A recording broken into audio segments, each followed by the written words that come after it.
Մեջ գրված է, որովհետև մարդի որդին գալու է իր հոր փառքովն իր հրեշտակների հետ։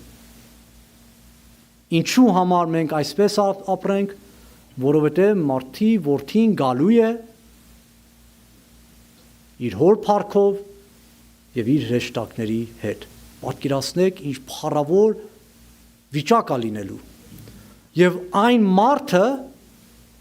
որ իր անձը ուրացել է եւ իր խաչը վեկալել է, իր համար Քրիստոսի հայտնությունը ուրախություն, ցնծություն, սեր, քաղցրություն, հաղթություն, ողորմություն, բարություն, ինչ բարի խոսքեր կան, այդ մարդը կարող է ունենալ իր մեջ։ Գրված է, եւ այն ժամանակ ամեն մեկին կհատուցանե նրա գործերի համեմատ։ Ասում այդ բոլոր բաները, որ անես, այդ բոլոր գործերը, անձը ուրանալը, խաչը վեկալելը, ինձի հետևելը, դրա մեջ շատ բաներ կան։ Բայց եթե որոշես այդպես ապրես, երանելի ես դու։ Քո համար մեծ հատուցում կա։ Դու երկնքում գանձեր ես դիսել,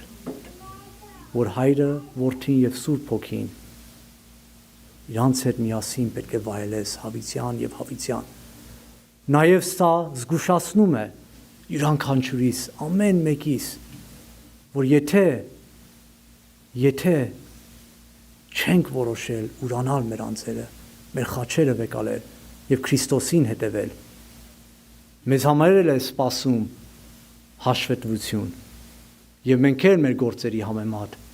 պետք է ստանանք։ Եվ ինչ է հայտնության մեջ գրված, երբ որ այդ հայտնության 6-րդ գլխի մեջ խոսում է երկրաշարժի մասին, Աստծո զորությունների մասին, ասում է մեծամեծները, թագավորները աղաղակում էին, ասում էին մեզ ժայռերի մեջ թաքցրու Աստծո բարկությունից։ Նրանք ովքեր Աստծուն այս կյանքի մեջ նվիրվել են,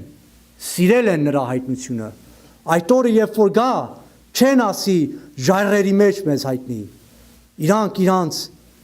երեսները կբարձրացնեն, կտեսնեն իրանց Տիրոջը, բայց նրանք, ովքեր այս խոսքերը մերժել են, այդ օրը երբ որ Աստծո Որդին, Մեսիան գա իր հոր փառքով եւ իր սուրբ հրեշտակներով, նրանք, ովքեր մերժել են Քրիստոսի խոսքը, նրանք ասելու են մեզ ժայռերի մեջ թաքցրու պահի, բայց ժայռերի մեջ էլ ապահովություն չկա։